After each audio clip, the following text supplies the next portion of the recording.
Bonjour Raphaël. Bonjour. Vous nous avez donné 3 mots, franche, varoise et optimiste. Alors pour passer de l'ombre à la lumière, du flou à la netteté, vous révélez les âmes comme on révèle une photographie. Alors j'ai choisi de faire votre portrait comme on développe une photo argentique, en relevant chaque couche, chaque nuance, chaque zone d'ombre qui donne tout son sens à la lumière. Le premier acte, c'est le négatif. Parce que l'on ne voit pas ce qui est déjà là. On est fasciné par l'interstice de l'histoire, par les endroits qu'on ne regarde pas, par les vies anonymes, par les souvenirs tues. Comme un négatif, il faut un œil sensible pour deviner les formes, lire l'émotion dans le flou, capter l'écho du silence. Être discrète, mais capter ce que les autres ne disent pas. Cela vient peut-être de votre enfance, de cette grande table, de cette fille unique qui est avec une grande famille, pied noir et italienne, cette petite fille qui est ouverte, qui a besoin de communiquer, qui a besoin de comprendre les autres et qui a vécu des moments mélancoliques. Alors elle se rapproche, elle écoute et elle développe une empathie d'éveil, une attention à l'invisible. Ensuite, après le négatif, on passe à la chambre noire. Parce que c'est le lieu intime où les récits prennent forme. Votre micro devient un confident, votre parole une matière précieuse. Et puis vous êtes dans l'écoute sincère, dans le respect de l'émotion, dans le sens du cadre non intrusif. Un espace de confiance, des témoignages qui se développent sans crainte du jugement. Racontés à hauteur d'homme. Et puis, comme un psy, vous écoutez entre les lignes. Vous donnez du temps au récit, à accueillir les émotions, vous ne forcez pas l'image, vous l'attendez.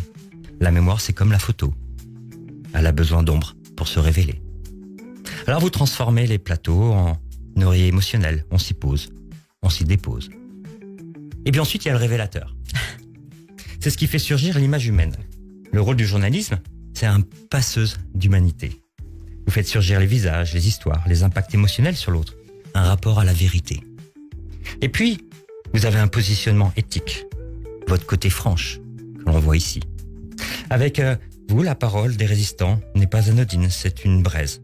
Vous soufflez doucement avec tendresse, pour que ça devienne un album photo de courage vivant.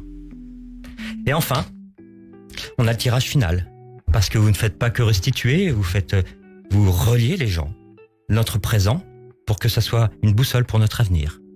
Et puis pour qu'il y ait cet esprit de transmission, cet esprit varoise, cette conscience citoyenne, cette foi en la pédagogie du témoignage. Alors pour finir, je veux dire que vous êtes une femme sans filtre, avec un cadre, celui de la justesse, de l'émotion vraie, du respect et de l'optimisme.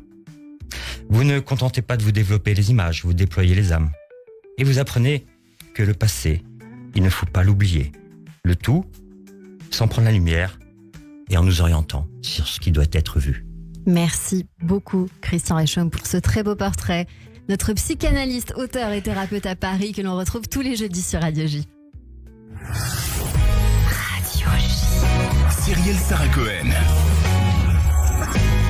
Merci beaucoup, Raphaël Duchemin, d'être venu nous voir pour votre ouvrage Tout long de l'ombre à la lumière, le Var de 39 à 45 aux éditions Sylvana Éditorial dès lundi 16 juin. Merci d'être venu nous voir sur Radio J. Merci à vous de m'avoir reçu. Merci beaucoup et je donne rendez-vous à nos auditeurs lundi 15h avec le chef Grégory Cohen pour son livre Yella aux éditions Le Duc. Merci à toutes et à tous de nous avoir suivis à lundi.